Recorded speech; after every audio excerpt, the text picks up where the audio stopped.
Video update lang pala tayo dito sa ating Kaitas dito na PMX6 channel mixer.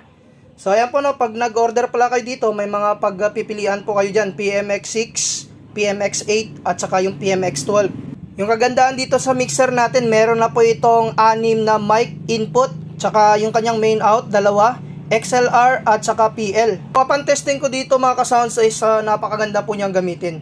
So meron po siyang Bluetooth, USB, pwede rin kayo ditong gumamit ng wired. Yung kagandahan dito, meron po siya ditong 320 na DSP. So may built-in equalizer na rin po siya dito. Baka pala magtaka po kayo na hindi umilaw yung light indicator po niya pag nagpi-play kayo ng music. So wag na wag ninyong kalimutang pindutin dito sa PFL.